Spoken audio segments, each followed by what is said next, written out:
एकादशी व्रत कथा, शुभ और पवित्र कथा, बहुत समय पहले की बात है। एक महान राजा थे जिनका नाम था हरिश्चंद्र।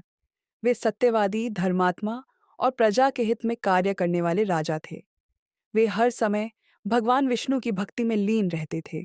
एक बार राजा को सपने में एक दिव्य पुरुष दिखाई दिए। उन्होंने कहा, हे राजन, यदि आप जीवन में सच्चा सुख और मोक्ष पाना चाहते हैं तो एकादशी का व्रत कीजिए। यह व्रत सारे पापों को नष्ट करता है और प्रभु विष्णु की कृपा दिलाता है। अगले दिन राजा ने अपने पुरोहित से एकादशी के महत्व के बारे में पूछा। तब पुरोहित जी ने उन्हें बताया, प्राचीन समय में एक राक्षस था जिसका नाम था मुर। वह बहुत ही बलशाली था और देवताओं को बहुत परेशान करता था।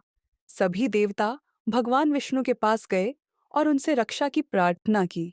भगवान विष्णु युद्ध करने गए और मुर से लड़ते लड़ते थक कर बद्रिकाश्रम की एक गुफा में विश्राम करने लगे। तभी मुर भगवान को मारने वहां आ पहुंचा। जैसे ही वह भगवान को मारने गया, उसी समय भगवान के शरीर से एक दिव्य शक्ति प्रकट हुई, एक सुंदर कन्या। उस कन्या ने मुर का वध कर दिया। जब भगवान विष्णु जागे तो उन्होंने उस कन्या से पूछा, तुम कौन हो? वह बोली, मैं आपकी योग शक्ति हूँ। आपने विश्राम किया और मैंने आपके शत्रु का वध किया। भगवान विष्णु बहुत प्रसन्न हुए और बोले, तुमने एकादशी तिथि को जन्म लिया है, इसलिए तुम्हारा नाम एकादशी होगा। जो भी तुम्हारा व्रत रखेगा उसे स्वर्ग और मोक्ष की प्राप्ति होगी। एकादशी व्रत की विधि। व्रत की पूर्व रात्रि को सात्विक भोजन लें और भगवान विष्णु का स्मरण करें।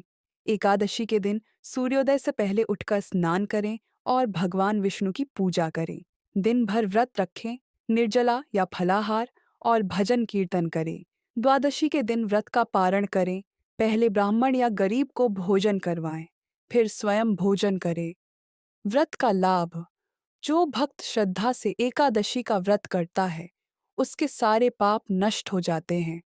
भगवान विष्णु उसकी रक्षा करते हैं और अंत में मोक्ष प्रदान करते हैं।